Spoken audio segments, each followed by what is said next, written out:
avec Mounir El Azzouzi dans You Talking to Med, le podcast de Nexialist sur les acteurs du DM. Une série de podcasts qui veut mettre en avant les personnes connues ou moins connues qui font le sel de l'innovation et de la réglementation en France dans le domaine de la medtech. Rencontre aujourd'hui avec une star des réseaux sociaux professionnels, Mounir El Azzouzi, puisque c'est devenu au fil des années une personnalité incontournable des réseaux sociaux et se place comme une référence dans le domaine de la medtech. Il a su au fil des ans imposer son visage débonnaire et sympathique auprès de ses abonnés à sa chaîne YouTube ou sur son compte LinkedIn. Il a été désigné il y a quelques mois comme un des 30 influenceurs dans la medtech et s'est vu cette année nommé au Topra Awards dans la catégorie Celebrating Excellence in Regulatory Affairs. J'ai connu Mounir en 2002, il y a maintenant plus de 20 ans, quand il était encore tout jeuneau et qu'il était étudiant à l'ISFC.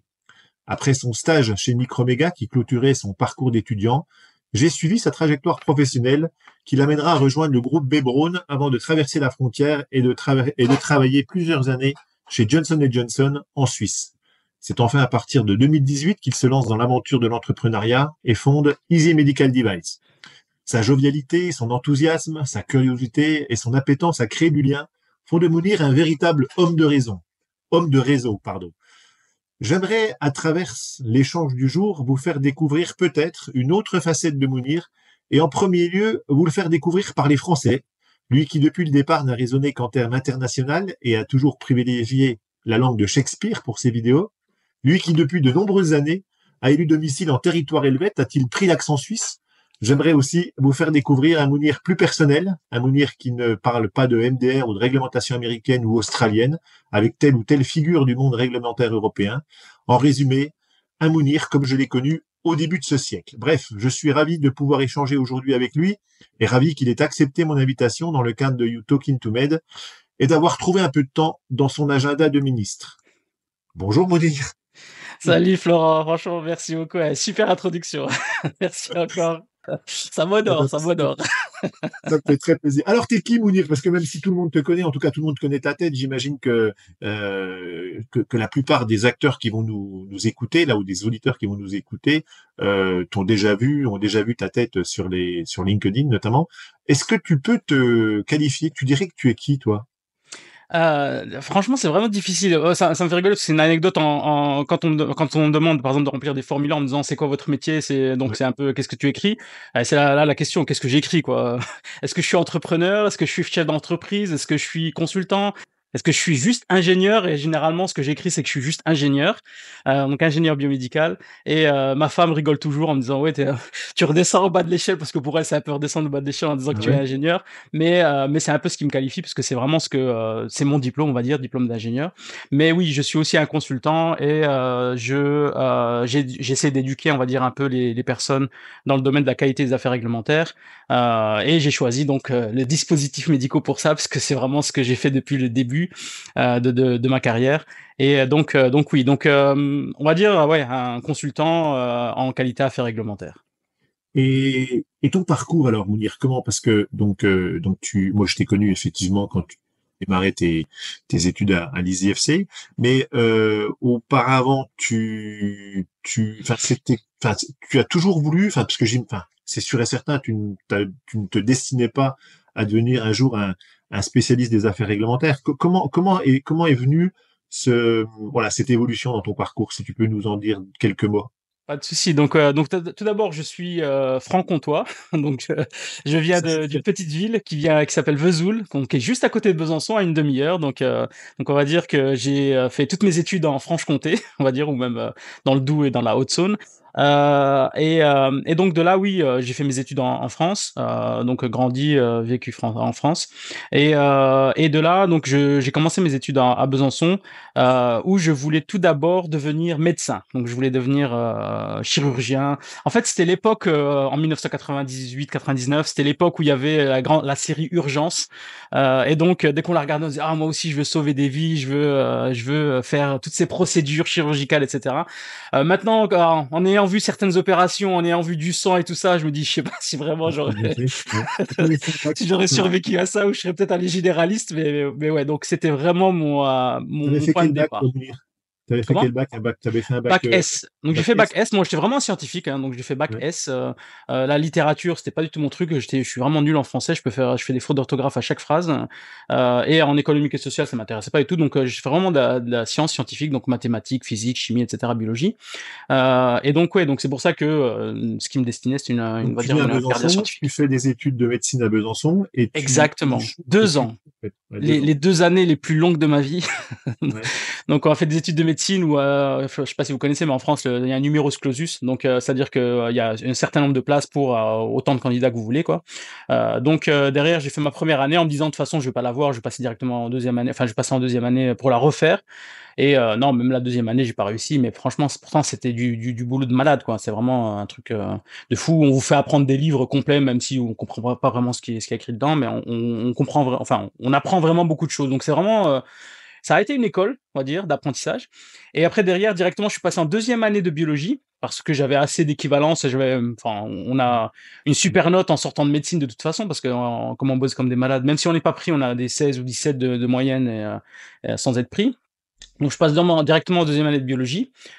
J'ai détesté la biologie, on va dire ça comme ça. C'était pas vraiment mon truc. Moi, je voulais être médecin au départ. Je voulais pas non plus faire de la biochimie ou ce genre de choses. Mais j'ai quand même réussi mon année de biologie parce que, enfin, c'était très très simple pour moi en sortant de médecine. Et c'est là où il y a une école qui a ouvert en même temps que mon année de biologie, qui était l'ISIFC. Je me rappelle que c'était, je crois, le professeur Cardo, si je me rappelle, qui était aussi en médecine, à l'école de médecine, qui faisait ça. Donc on en avait parlé. Il m'a dit, ah bah tu peux aller à l'école de l'ISIFC. Donc je me suis inscrit. Donc j'ai été pris à l'école d'ISIFC, donc en promo numéro 2.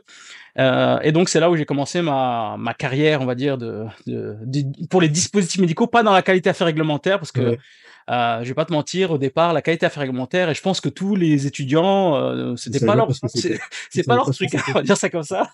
C'est pas le truc où on se dit, ah, on va faire de la qualité des affaires réglementaires, c'est trop bien. Non, non, moi, ce que je me destinais à faire, c'était de la R&D, comme je disais, faire des produits qui sauvent des vies, etc. Ça, donc c'était un peu le même truc que la médecine, mais dans le domaine plutôt ingénierie, quoi. Donc vraiment plutôt me dire, tiens, je vais sauver des vies, mais tiens, faisons ça en domaine d'ingénierie en fabriquant des produits qui sauvent des vies, quoi. Et Et donc voilà. ouais. Ok. Et donc tu obtiens ton diplôme, finalement tu trouves un stage chez Microméga, C'est et une grosse anecdote sur ça, hein. Je sais pas si tu te rappelles encore, ouais, je me souviens. c'était une horreur, quoi. Franchement, je suis en école d'ingénieur, je suis en dernière année, je dois faire mon PFE dans un stage en entreprise. Je contacte tout le monde, enfin qui veut entendre. Je veux faire un stage, je veux faire un stage, je veux faire un stage. Rien, mais rien de rien, hein. C'est vraiment À la l'époque, sécheresse complète. l'école n'était pas connue. À l'époque, l'école Et n'était pas du tout connue. Il y avait très peu de exactement, choses. exactement. Donc moi je te contacte, je te dis voilà, mais j'essaie, franchement, je cherche partout. Et toi, tu m'as dit bah tiens, il y a Microméga qui recherche quelqu'un. Et c'était dans le domaine qualité à affaires réglementaires. Et franchement, j'étais là, je dis de toute façon, je veux juste mon stage, je veux juste le faire et passer, c'est tout. Et derrière, je rencontre Philippe Conche. Comme quoi, je me rappelle encore des noms parce que c'est vraiment des personnes quand on les rencontre et qu'on travaille avec elles, c'est voilà, ça peut changer une vie. Donc je rencontre Philippe Conche et il m'apprend tout sur la qualité des affaires réglementaires. Mais quand je dis tout, c'est-à-dire que il commence dès le départ, il me dit tiens, assis-toi là, prends le MDD, lis-le de A à Z et essaie de comprendre ce qui est marqué là-dedans. Comment on fait un dossier technique? Tiens, voilà les dossiers techniques qu'on a, vérifie s'ils sont bien corrects par rapport à machin. Et moi j'étais là, je me dis mais ouais, je vais le faire, mais après c'est pas super excitant non plus, c'est-à-dire de la documentation, etc. Mais après je me suis rendu compte, enfin je sais pas un déclic, je me dis mais en fait la qualité affaires réglementaires c'est connecté à tous les services de toute l'entreprise. C'est celle qui détermine la loi de l'entreprise. C'est celle qui dit fait qui ou fait quoi, comment on le fait, etc., etc. Et c'est là où ce déclic a fait que je me suis passionné pour la qualité affaires réglementaires en me disant, ben, je veux le faire, je veux faire que ça, quoi. Donc c'est vraiment ce truc-là. Alors que je passais là en me disant, je vais faire de la R&D. Et donc en faisant ce stage-là, ça a ouvert vraiment une opportunité pour moi en disant, bah voilà, j'ai pas d'autres visions, on va dire, en termes de travail en biomédical Et que la donc tu qualité affaires trouves, ouais. réglementaires. Et après tu trouves donc t'es pas retenu par Microméga et tu trouves un premier Non, job non, chez. non, non, Ok, non, t'es retenu. non, ah oui, Ouais. oui, oui, je suis pas retenu par Microméga après le stage. Oui, en fait, Et je suis pas après tu retenu trouves par chez Sila. Microméga. tu vas chez Esculap après. Exactement. Donc Microméga, on a fini le stage et tout ça. Juste après, j'étais tellement passionné par qualité affaires réglementaires que je suis passé directement aussi avec toi aussi, enfin dans l'école au pôle qualité pour faire qualité, enfin management de la qualité et des performances. Donc en Ah, rajoutant une j'ai année de plus en oublié. master. Mais Tu te j'ai rappelles de oublié ça? ça. Ah bah oui, mais j'ai oublié que tu avais fait le master avec Ah moi. oui, j'ai fait le master. Enfin, toi, Oui, tu t'occupes juste de la partie oui, qualité. On avait plein d'autres ouais, profs, ouais, mais oui, j'ai fait aussi le master, donc master qualité, management de la qualité des ouais, performances. Donc, ouais, et là où j'ai appris la qualité et les performances, mais pas uniquement dans le médical, dans tout. J'ai même ouais. rencontré plein d'amis dans l'automobile, enfin, qui m'ont Oui, expliqué oui, un peu oui, ce mais que ça c'était donne idée. l'automobile et tout Y a ça. pas de... Donc Oui, oui. c'était super intéressant. Donc j'ai fait une année là-dessus et de là j'ai refait un stage encore chez Microméga parce que j'avais besoin d'un stage aussi. Et après ça, bah, Microméga n'avait pas de poste ouvert, donc j'ai cherché un boulot et comme je dis, j'ai aussi postulé dans le monde entier, au Japon, en Chine, et je trouve un boulot juste à côté de chez moi, on va dire à 1 heure et demie à Chaumont, dans un petit Ouais, patelin perdu en Bourgogne, donc chez High School Lab. Donc ouais, donc c'était ouais. vraiment mon premier boulot de travail vraiment chez High School Lab, quoi. Et puis donc après, donc tu vas chez Esculap, puis après, bon, il y a eu encore deux, trois petites choses, mais tu te retrouves finalement après plusieurs années, tu te retrouves finalement à Tsug, chez Johnson Johnson Johnson, c'est Johnson, ça? exact. Donc Et Johnson Johnson, enfin c'était aussi une opportunité. En fait, j'étais chez Bausch Lomb d'abord, qui était à Zoug aussi. Bausch Lomb a été racheté ou l'entreprise a été rachetée. Donc le bureau qu'on avait à Zoug fermait. Et de l'autre côté de la gare de Zoug, bah, il y a Johnson Johnson. Donc j'ai postulé à Johnson Johnson qui était de l'autre côté, et donc ils m'ont pris. Et donc c'est là où j'ai commencé à travailler chez eux. Donc c'était super. Zoug, c'est une super ville. Enfin, c'est une ville très cosmopolite et internationale, on va dire. J'ai même essayé d'apprendre l'allemand à Zoug, mais ça n'a pas marché parce que dès qu'on commence à parler allemand, les gens ils voient qu'on parle pas allemand, donc ils switchent tout de suite en anglais. Donc c'est pas une ouais, ville où on peut pratiquer son allemand, mais non, c'est vraiment super. Et justement comme je voulais pratiquer mon allemand, l'améliorer, donc j'ai décidé aussi de postuler chez Johnson Johnson, mais dans une usine de Suisse, donc chez Depue Synthes, donc Hagendorf. Et là-bas, bah il y a pas le choix, faut parler allemand parce que personne ne ok, parle anglais ou français. d'accord. Et donc, enfin, ils parlent anglais, les cadres supérieurs parlent anglais, mais dans l'usine elle-même, quand ils vont parler à des ouvriers, bah, ils parlent que en allemand. Ok. Donc, bah, là, j'étais obligé de parler allemand. Et donc, c'était Mhm. super parce que ça m'a permis de vraiment améliorer mon allemand. Par contre, faut juste savoir qu'en Suisse, ils parlent le suisse-allemand. Suisse allemand, ouais, ça Donc, parle. c'est complètement différent. Donc, l'anecdote de ça, c'est que quand je suis en meeting, ils commencent à parler en Hochdeutsch, donc l'allemand normal. Et quand ils sont énervés, ils n'arrivent pas à parler Hochdeutsch, ils parlent le suisse-allemand. Donc, en vrai, on comprend rien de ce qu'ils racontent. Donc, c'est là où c'est un peu marrant, quoi. Mais ouais, donc c'était vraiment une super opportunité aussi de travailler chez eux, pour justement s'améliorer. Et parce que aussi, Johnson Johnson, ils avaient aussi une warning letter. Et donc, l'objectif, c'était de s'entraîner à retirer une warning letter de la FDA. Donc, c'était vraiment quelque chose où on a vraiment travaillé comme des malades pour faire ça. On a réussi à la retirer. Et donc, c'était vraiment super, quoi. Ok, donc là, c'était en orthopédie et il me semble, tu me dis si je ne me trompe pas, mais il me semble que alors que tu es encore en poste, que tu es ingénieur qualité réglementaire chez Johnson Johnson, tu te positionnes déjà comme podcasteur, non? Ouais, Il me exactement. semble, hein. Donc, Ah, c'est ça, hein. Mm. exactement. Ouais. En fait, ce qui s'est passé, c'est qu'à un moment, je fais des discussions avec des gens qui me disent, ah bah tiens, qu'est-ce que la qualité, qu'est-ce que les affaires réglementaires pour les medical devices, etc. Donc, c'est des gens surtout dans le pharma généralement. Et ils me disent, ah mais moi j'aimerais bien apprendre. Et moi, je voulais aussi un peu, enfin, donner un peu de mon temps et apprendre aux gens. Donc, j'ai créé un blog où j'ai expliqué ce que c'était qu'un dispositif médical, comment on le classifie, etc. Et donc après, j'ai des gens qui me demandaient plus, comment on fait ceci, comment on fait cela. Donc, je commence à refaire des blogs, des blogs et des blogs. Ouais. Et après, on m'a dit, ah bah, ça serait bien aussi de faire des vidéos. Donc après, j'ai commencé à faire une première vidéo. La première, je crois que c'était sur la classification des dispositifs médicaux, que c'était un challenge que quelqu'un m'avait lancé sur LinkedIn en me disant, tiens, tu pourrais faire une vidéo dessus. Donc je l'ai faite. Et après, bah, des gens me disent, ah bah, tu pourrais aussi faire un podcast. Ça commence à devenir la mode où il faut interviewer des gens, etc. Donc j'ai commencé à me dire, tiens, je vais faire un podcast. Bon, au début, je me suis interviewé moi-même parce qu'il y avait personne. Mais au bout d'un moment que les gens voyaient que le podcast avait pris un petit peu, bah, ils étaient intéressés à venir Ouais. participer au podcast. Donc voilà, donc c'est comme ça que ça a commencé, mais j'étais toujours en poste chez Johnson Johnson, donc Ouais, ouais, je je faisais pas sais, de consulting, je faisais ouais. rien du tout. Et à un moment, on va dire qu'il y a des gens qui commençaient à me demander si j'étais intéressé à les aider sur des projets de consulting, etc. Et moi, je disais non, parce que je travaille chez Johnson Johnson, donc je pouvais pas faire les deux en même temps. Et au bout d'un moment, quand on a 10 demandes, 20 demandes, etc., que les gens me demandent des choses, on se commence à se poser des questions, quoi. Et après, moi, je regarde beaucoup les signes, on va dire si c'est un Ouais. signe. Mais Johnson Johnson a vendu ses usines, donc de Hagendorf et toutes les usines à laquelle j'étais, à Jabil Healthcare. Ouais. Et donc, ça ne faisait plus partie de Johnson & Johnson. Donc, c'est à ce moment-là, je me dis, est-ce que je veux rester dans une entreprise qui n'est pas du tout biomédicale, quoi, enfin médicale, quoi, qui est plutôt une entreprise qui fait des iPhones, des cases d'iPhone ou des autres choses. Et c'est là où je me suis dit, bah, peut-être que c'est le moment de jumper ou de sauter, on va dire. Parce que j'avais quelqu'un dans mon podcast qui m'avait parlé de ça, qui avait justement dit, faut sauter, faut passer de l'autre côté. Et c'est là où je me dis, bah oui, je pense que c'est le bon moment. Après, la personne la plus difficile à convaincre était ma femme, donc lui dire quitter Ouais. un job bien payé en Suisse, etc., pour ouvrir sa propre boîte et ça pas savoir où on va avec tout ça, etc., etc. Mais à la fin, elle m'a fait confiance. On a vraiment enfin, on a vraiment fait ça ensemble, quoi. Et donc voilà. Donc Easy Medical Device est né officiellement parce qu'après je devais aller déposer les statuts et tout ça en Suisse. Et donc c'est né officiellement et donc j'ai commencé vraiment à être à 100% là-dedans. Ouais. Mais ce qui veut dire que tu avais déjà des appétences ou en tout cas un vrai intérêt pour tout ce qui est réseaux sociaux, tout ce qui est création de Ça, oui. vidéos, Oui, création de... ça depuis longtemps. Ça, c'est vraiment depuis longtemps. Je l'utilisais pas beaucoup parce que justement, j'avais pas non plus d'intérêt spécifique à ça, quoi. Mais j'avais beaucoup de choses où je regardais dessus. Moi, je faisais au moment où justement j'ai démarré à être plus sérieux là-dessus sur les réseaux sociaux. Ce que je faisais, c'est que dans ma voiture, quand je faisais mon trajet maison-travail, j'écoutais des podcasts sur le digital marketing aux États-Unis, sur comment faire un blog, comment promouvoir ce genre de choses. Donc j'écoutais tous les Américains qui faisaient ça c'était leur métier. Et je vais pas te mentir, j'ai juste switché mon cerveau, j'ai fait exactement ce qu'ils me demandaient de faire, Ouais. un par un, step by step. Ils me disaient fais ça, je le faisais. Ils me disaient fais ça, je le faisais. Enfin, comme je te dis, j'ai pas vraiment réfléchi beaucoup, et ça marchait. Donc, comme ça marchait, je me dis bah je vais suivre tout ce qu'ils disent. Et au bout d'un moment, bah j'en avais tellement, je savais tellement ce qu'ils allaient faire, donc j'avais plus besoin de les écouter. Mais derrière, je restais quand même up to date, on va dire, sur les nouvelles techniques marketing, etc. Parce que je me disais, si je me vends pas, je peux pas avoir de clients, donc je peux pas travailler là-dedans, etc.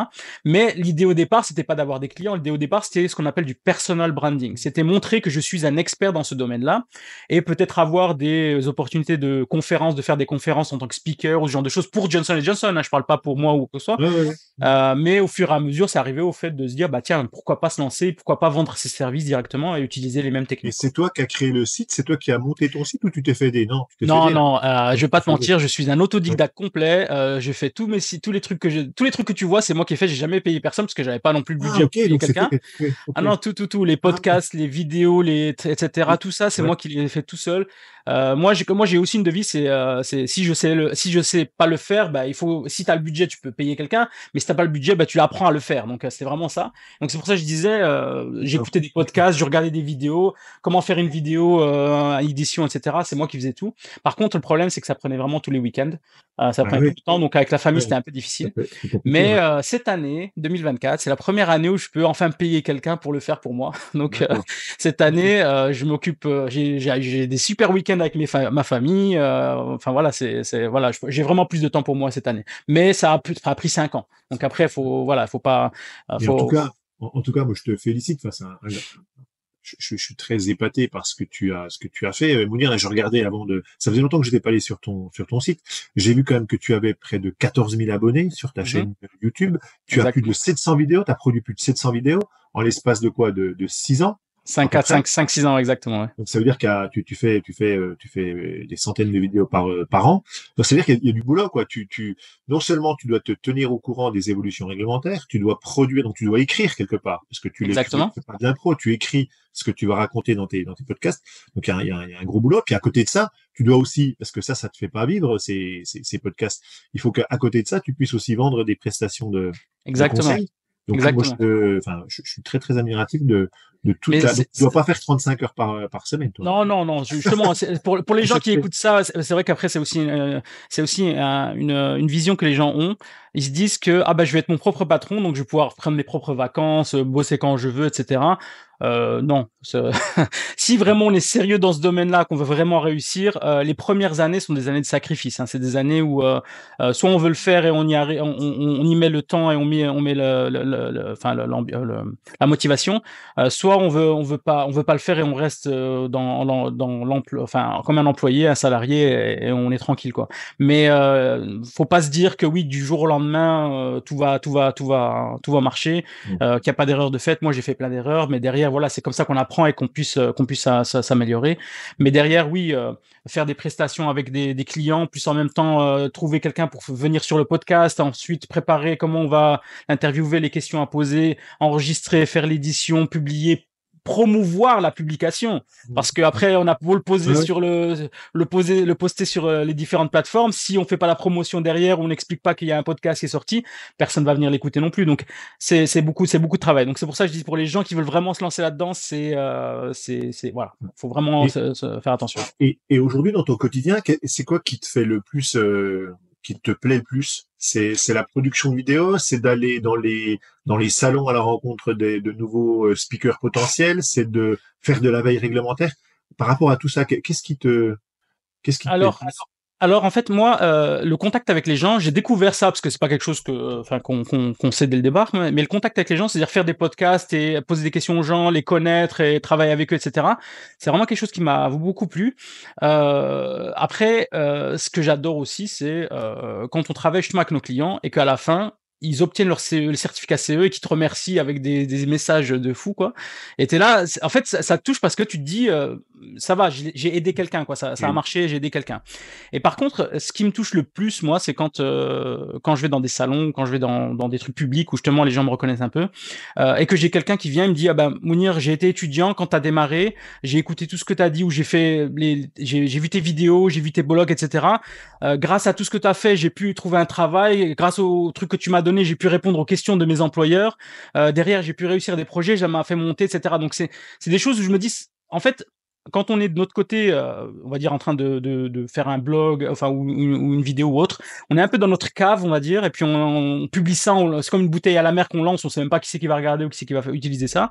Et quand tu vois justement ce retour-là, c'est là où t'as un peu la larme à l'œil, on va dire, c'est comme ça en disant, ça va, je fais pas ça pour rien, ça va, c'est pas quelque chose où c'est juste lancé, personne n'écoute et personne n'est de l'autre côté, mais ça sert aux autres, ça sert aux gens, et c'est ce que je dis toujours, c'est à partir du moment où ça va vous servir, où c'est intéressant pour vous et ça peut vous aider, moi je suis vraiment content quoi. Parce que comme je dis aux gens, il y a des gens qui me demandent est-ce qu'on doit payer pour venir sur ton podcast, est-ce qu'on doit payer pour si, non, il y a rien à payer, vous venez, on discute, on parle, etc. Il y a aucun problème, c'est pas, je demande rien à personne, il y a pas de sponsor sur le podcast non plus, enfin voilà, c'est Ouais. vraiment complètement gratuit, et je suis vraiment fier de ça aussi quoi. Ok. Et puis pour finir dans la partie quotidien, actualité aujourd'hui, comment tu vis toi les évolutions réglementaires actuelles et puis probablement celles à venir en 2025? Comment tu perçois tout ça?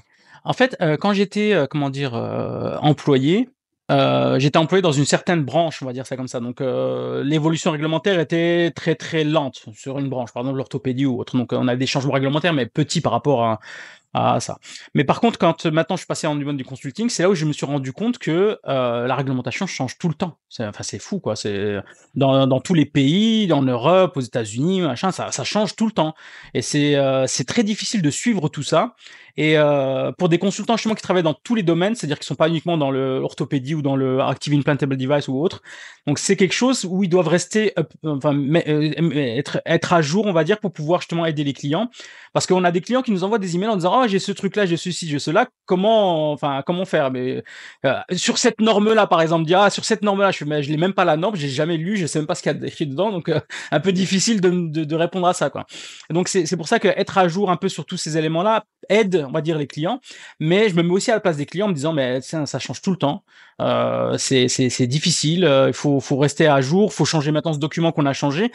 Et en plus, actuellement, dans cette période-là, avec le MDR qui change, avec beaucoup de choses qui changent, je comprends qu'il y en a beaucoup qui sont un peu perdus, quoi, vraiment perdus. Même nous, on est perdus, je ne vais pas te mentir, hein. Quand on a des dates qui changent à chaque fois, avant c'était le 21 mai 2026, 2024, maintenant c'est passé je sais pas quelle date, au 31 janvier, décembre 2027 et 2028. Plus, tu as encore des dates intermédiaires si tu es un custom made device en 2025. Plus, si tu es IVDR, tu as 5 dates à te rappeler. Enfin, même moi, je suis là en me disant, il faut que je retrouve mes notes pour retrouver, en fait, retrouve la réglementation, relis là, article 110, etc. Ben voilà, on est perdu autant que les clients, mais nous, justement, on essaie d'être la bouée de secours. On va dire ça comme ça. Pas que moi, mais les consultants aussi, tous les consultants qui sont là, la bouée de secours, parce qu'on sait que les équipes sont un peu surchargées, ils veulent des réponses rapides, et donc l'idée c'est d'être un peu à jour et de faire ça. Et donc c'est pour ça que par exemple dans mon podcast, j'ai fait un podcast par mois, une épisode par mois, qui est un épisode de veille réglementaire. Donc c'est-à-dire que je prends toute la réglementation. Bon, je prends pas tout parce qu'il y en a des tonnes, mais je prends celles qui sont importantes, je les lis, je fais un résumé et je les présente dans ma veille réglementaire avec tous les liens dans mon show notes, pour que justement derrière les gens, s'ils sont intéressés par cette réglementation, bah, ils cliquent sur le lien et puis directement ils obtiennent l'information. Et c'est ça un peu qui aussi aide des personnes en disant, ben grâce à ça, ça permet de garder un peu les personnes qui écoutent ou qui me suivent un peu à jour sur ce qui se passe, quoi. Ok, on va passer à la séquence d'après, la séquence plus personnelle, mon cher Mounir. De quoi es-tu le plus fier dans ton parcours professionnel? Dans mon parcours professionnel, comment dire? Déjà, le fait on va dire, de faire ce jump. Ce que je veux dire, c'est de passer, de prendre ce Oui, risque énorme. C'est un risque ouais, énorme de se dire, tiens, je suis dans un boulot pépère, sécurisé. de sortir de ta zone de confort. Exactement. Ouais. Sortir de ma zone de confort. Moi, j'ai mes parents qui me disent, ouais, à partir du moment où tu as un bureau ou un chauffage, enfin, tu peux rester, Ouais. tu peux rester dans cette entreprise à vie. C'est un peu ce que nos parents Ouais. disent, quoi. Du style, pourquoi vous cassez la tête? Parce que nos parents, on va dire, c'est des gens qui travaillent à l'usine, enfin, qui ont des boulots assez difficiles. Donc derrière, se dire, bah, mon fils est dans un bureau, bah, c'est déjà une consécration, quoi. Donc, mais par contre, nous, enfin, moi, j'avais plus d'ambition que ça. Donc, c'est un peu de dire, qu'est-ce que je peux faire pour mettre une touche dans cette vie, quoi. C'est pas ne pas passer dans cette vie en se disant, bah, je suis passé, je suis juste quelqu'un, mais qu'est-ce que je peux rajouter dessus. Donc faire ce jump et faire tout ce que j'ai fait actuellement, c'est ça qui me rend un peu plus fier, dans le sens où j'ai pas fait ça uniquement pour me dire, bah tiens, je veux réussir moi. Non, je fais ça pour aussi aider un peu la communauté, dans le sens où si je peux expliquer de façon très simple que la réglementation est simple, alors même si elle n'est pas, bah ça peut aider plein de gens, et donc ça peut aussi par ricochet aider les fabricants, et par ricochet aider les dispositifs médicaux, et par ricochet aider les patients qui vont les utiliser par derrière. Donc c'est vraiment ce parcours-là auquel je suis le plus fier pour le moment. Ok. Est-ce que dans ton parcours, justement, il y a des personnes qui t'ont influencé, qui t'ont inspiré? Comme je t'ai dit, par exemple, Philippe Conche, c'était vraiment quelqu'un qui m'a inspiré. Ce que j'ai eu, je vais pas te mentir, je sais pas en fait, mais j'ai eu beaucoup de mes boss qui ont été super. À High School Lab, j'avais une manager qui s'appelle Sylvie Plumet. Elle est toujours manager chez Bebron, mais à Chasseneuil cette fois-ci. Et elle m'a aussi vraiment ouvert des opportunités, la façon dont elle manageait, la façon dont elle expliquait, la façon dont elle me testait aussi pour justement avancer. Tester mon allemand des fois aussi, parce que High School Lab, donc c'est une boîte allemande, enfin Bebron, c'est Ah une ouais, boîte allemande. Donc on travaillait avec Tuttlingen. Donc des fois on allait à Tuttlingen, et là on devait parler allemand. Donc c'était un peu mes premières armes en allemand.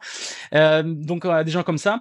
Mais c'est vrai que c'est difficile de mettre un nom. C'est vraiment ce parcours-là qui fait que j'ai eu plein de personnes qui m'ont, et c'est la chance que j'ai eue. C'est tous les managers que j'ai eus. Enfin, certains non, mais parce que je vais pas donner de nom, mais certains n'étaient pas super, mais d'autres ont été vraiment super, quoi. Vraiment, c'était des choses où je me rappellerai encore, et si je les revois demain, je les remercierai vraiment, quoi. ouais. Ok. Est-ce que tu as des passions, Mounir, parce que entre tes podcasts et les salons dans lesquels tu participes, enfin, dans lesquels tu es présent, enfin tout, enfin voilà. Est-ce que tu as le temps de faire autre chose, toi? Qu'est-ce que tu fais dans tes moments libres? Alors, on va dire avant, heu, j'étais dans ma tête, on va dire, j'étais plus, je veux être, on va dire, carriériste. C'est-à-dire, mon objectif chez Ambitieux. Johnson& Johnson, c'était vraiment monter les échelons, le maximum, le plus haut, et cetera, jusqu'à ce que je me rende compte qu'en fait, non, c'est pas mon objectif. C'est même quelque chose que j'aurais pas aimé du tout. Et en fait, en faisant ce côté entrepreneuriat, j'ai aussi gardé cet esprit-là en disant: «Je veux faire plus en mon entreprise». Et en fait, à la fin du parcours, je me suis rendu compte que non, en fait, ma passion pour moi, c'était ma famille. C'est mes enfants, c'est ma femme, c'est mon quotidien avec eux. Dans le sens où, j'en ai T'as tellement combien été d'enfants, privé. Mounir?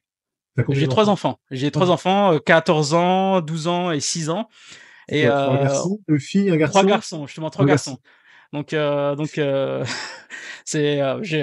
n'est pas destiné apparemment dans ma famille à avoir des filles parce que même moi, mes parents n'ont pas eu de filles, donc on était sept frères et sœurs, Ah ouais, 7 frères en tout, c'est vrai. donc pas de filles. Donc ouais, donc 3 garçons. Donc vraiment c'est avec eux que j'ai envie de vraiment de passer le plus de temps actuellement. Le week-end, j'ai mon fils qui fait du foot, donc on va regarder ses matchs.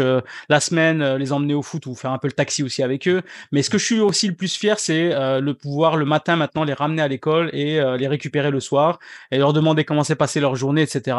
Faire le goûter avec eux, etc. Ça, c'est des choses que je ne pouvais pas faire avant. C'est impossible de le faire avant. Quand je travaillais à Zoug, j'avais 2 heures aller, 2 heures retour pour pouvoir faire mon parcours. Quand je travaillais à Gondor, j'avais 1 heure en voiture avec plein d'embouteillages. Enfin, à la fin, on rentrait, on est lessivé, on n'a pas envie on a envie de tranquillité un peu. Là, au moins, j'ai vraiment ce temps que je peux avoir avec ma famille, quoi. Ok. Eh ben, c'est une belle passion, tout ça.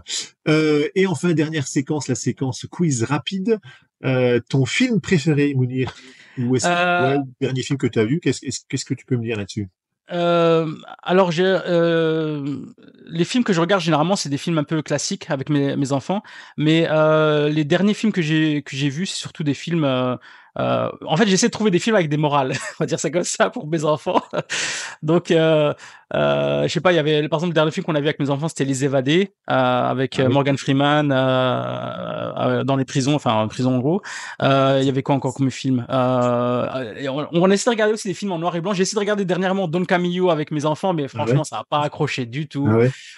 Et maintenant, à chaque fois qu'on regarde un film, ils disent est-ce qu'il est en noir et blanc ou pas? Est-ce qu'il est en noir et blanc ou pas? Donc c'est assez marrant. Mais voilà. Mais non, j'essaie vraiment de regarder des films avec des enfants, mais j'essaie de d'avoir des films vraiment qui m'ont marqué aussi dans mon enfance et que je puisse le retransmettre aussi enfin, à leur âge actuellement, quoi. Ok. Ta boisson et ton plat préféré? Mounir. Je vais t'étonner, même boisson préférée, c'est de l'eau. J'ai banni de ma vie récemment, on va dire il y a un an, toute boisson type sucrée, gazeuse, autre, même jus d'orange ou autre. Donc eau, thé, café, c'est mes 3 boissons principales sans sucre, parce que j'ai découvert tous les trucs chimiques qu'il y a dans toutes ces boissons un peu qu'on donne aux enfants. J'interdis pas ça à mes enfants parce que je dois dire j'en ai bénéficié quand j'étais petit, donc je vais pas non plus les interdire, mais je vais essayer de les éduquer pour leur dire voilà, ça sert à rien, c'est pas ça nourrit pas, ça use la santé, donc voilà. Donc en termes de plats, oui, donc moi je suis marocain, enfin mes parents sont marocains, donc en gros on a beaucoup de cuisine marocaine, donc oui, tout ce qui est cuisine marocaine, c'est vraiment la cuisine que j'adore. Sinon, cuisine asiatique, indienne, chinoise, c'est vraiment, en fait, tous les trucs épicés, on va dire ça comme ça, un peu épicé, ce que ma femme déteste. Mais donc, donc c'est pour ça que quand j'en Une ai, je suis pastilla, content, c'est privilégié, quoi. une pastilla au poulet, Mounir. Exactement, pastis au poulet, un couscous au poulet, pas un couscous avec merguez et tout ça qui est plus côté tunisien, mais vraiment un couscous poulet, tagine. Les tagines, vraiment même mes enfants ils adorent ça maintenant. Les tagines, à chaque fois qu'on va au Maroc, on se prend un tagine tous ensemble et franchement c'est excellent. Donc oui, la cuisine marocaine. En plus la cuisine marocaine a été apparemment par le chef Ramsay catégorisée comme la meilleure cuisine du monde. Donc je suis un peu fier de ça aussi, quoi. Donc donc autant garder ça. Ok. Un livre ou un auteur que tu recommanderais? Alors, je vais rester sur des trucs un peu plus professionnels. Ouais, parce que les romans, on va dire, Ouais. c'est des trucs normaux. Mais Ouais. un livre qui m'a marqué. J'ai beaucoup de livres en fait que j'ai lu justement dans mon domaine, mais le livre qui m'a marqué, c'est le livre de Le But de Eliaou M. Goldratt, qui m'a tout expliqué sur ce que c'est que la production, le Toyota Production System, etc., ce genre de truc. Mais en gros, comment manager une production. Et c'est un roman fait justement avec ce genre d'informations et quand on lit ça on comprend vite fait les choses quoi dans une production dans une usine. Et le deuxième livre c'est The One Minute Manager. C'est un livre très court, très petit, très court, mais c'est un livre qui peut, on va dire, changer un peu votre façon de manager. Il faut avoir déjà eu une expérience managériale avant, hein. C'est-à-dire il faut avoir une expérience managériale pour manager les gens, parce que mon parcours de management aussi en termes de management de personnel a changé complètement du début à ma fin, on va dire ça comme ça. Au début, on est un peu plus le tyran, tu dois faire ça, etc., etc., je suis ton boss, machin, machin. À la fin, on a vraiment de l'empathie pour nos employés, on comprend vraiment, parce qu'on Et c'est grâce à ce on a livre, vécu comme ça, quoi. et c'est grâce à ce livre que tu penses que tu as évolué ou En fait, ce livre m'a montré des choses que justement je faisais et que je me trompais et comment justement on peut avancer. Donc c'est aussi un roman, c'est pas un livre éducationnel dans le sens où on dit fais ci, fais ça. Non, c'est un roman où on voit une personne qui va justement dans son parcours managérial et qui a un mentor et qui va donc lui dire voilà les erreurs que tu as fait, voilà ce qu'il faudrait que tu fasses, fais ceci plutôt que d'aller engueuler ton employé, assis-toi à côté de ton employé, explique, demande-lui c'est quoi le problème et voilà je le fais avec toi, etc. En gros, c'est avoir un peu d'empathie et en utilisant ça. J'ai eu que des succès dans le management de personnel. C'est une des sciences les plus difficiles. Hein. Le management de personnes, c'est une horreur. Mais quand on sait bien le faire ou quand on comprend un peu qui on a en face de nous, je pense qu'on peut vraiment s'amuser bien. Quoi. Très bien. Si tu étais un personnage historique ou un héros d'aujourd'hui, tu serais qui? Personnage historique, j'ai pas vraiment de figure héroïque ou ce genre de choses. Moi, ce que j'aimais bien avant, justement, quand j'avais mes lectures, c'était regarder tous les entrepreneurs un peu de l'époque, comme Steve Jobs, comme je sais pas moi, Carlos Je pensais que Ghosn tu allais me dire aussi. Georges Clooney, moi. Je pensais que tu allais me dire Georges Clooney dans Ah non, l'urgence. non, non, non, pas du tout. Non, les acteurs, j'ai jamais été vraiment admiratif d'aucun acteur ou d'aucun chanteur ou autre. Ouais. Moi, j'ai vraiment été admiratif surtout des gens justement qui ont fabriqué quelque chose, qui Pour ont réussi fabriquer, quelque pour chose et créer. qui ont développé quelque Non, chose c'est et très comment bien. ils ont fait, quoi. C'est vraiment ce côté-là pour que justement, comme je disais, je puisse y arriver aussi, quoi. Ok. Et si tu étais une destination, Mounir, tu serais laquelle? Je vais peut-être surprendre, Le Maroc? mais ce serait chez moi. Ah ouais. Ma femme me dit souvent ça, elle me dit que je suis casanier. C'est-à-dire que je suis pas vraiment quelqu'un qui veut partir ailleurs ou quoi que ce soit. Donc, c'est un peu paradoxal dans le sens où c'est vrai que je voyage beaucoup pour mon travail, je vais dans différents pays, etc. Mais c'est vrai que je n'aime pas trop voyager tout seul. C'est ça que je veux dire. En fait, c'est pas voyager avec. C'est quand je suis avec ma famille et qu'on est ensemble, c'est super. Mais quand je suis tout seul, quand je vais par exemple en Égypte ou aux États-Unis ou autre tout seul, franchement, je m'ennuie vite. Je suis là à me dire, c'est un peu ennuyeux, quoi. Donc c'est là où je me dis, ouais, je préfère être à la maison tranquillement, chez moi, à faire ce que j'ai à faire et tout ça. Donc dans le Haut-Rhin, quoi. Dans le Haut-Rhin ou Dans le Haut-Rhin, exactement. Je suis en donc Haute-Saône? à Saint-Louis, donc dans le Haut-Rhin, ouais. Ouais. Non, donc tu préfères le Haut-Rhin ou à la Haute-Saône, quoi. Non, enfin, je T'as de dirais quoi plutôt, partager? ça va, c'est pas si loin que ça. Hein, le Haut-Rhin et la Haute-Saône, c'est à 1 heure et demie.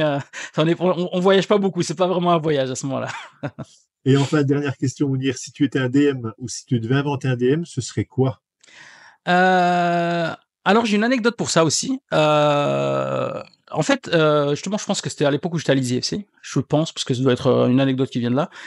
J'avais une amie qui avait la mucoviscidose. Et quand elle je connaissais pas cette maladie, donc elle m'a expliqué un peu ce que c'est sa maladie, etc. Et c'est là où je me suis dit, mais ça serait super d'avoir l'idée d'avoir un poumon artificiel, quoi.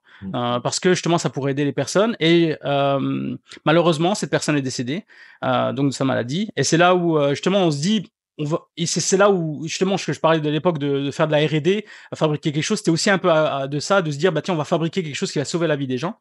Et quand j'ai vu aussi le projet Carmat, je me suis dit mais c'est super ce qu'ils ont fait, mais est-ce qu'on peut faire la même chose pour un poumon? On fait ça pour le cœur. Est-ce que c'est possible de faire pour un poumon? Donc c'est là où j'appelle à projet. Je me dis si quelqu'un a envie de faire ce genre de projet, de faire un poumon artificiel et qu'ils y arrivent et qu'ils veulent quelqu'un dans le qualité affaires réglementaire, bah, n'hésitez pas à m'appeler. Je serais vraiment ravi de partager ce projet-là. Parce que c'est vraiment quelque chose qui justement impactera la vie des gens et ça serait vraiment, vraiment super, super, super sympa. Quoi. Merci beaucoup, Mounir, pour cette discussion et cet échange passionnant. De notre côté, nous, on se retrouve rapidement pour un autre podcast dans les prochains jours, d'ici la fin de l'année, on espère. Et je vous dis à très bientôt et merci encore à toi, Mounir. Merci à vous encore. Merci à tout le monde. Au revoir.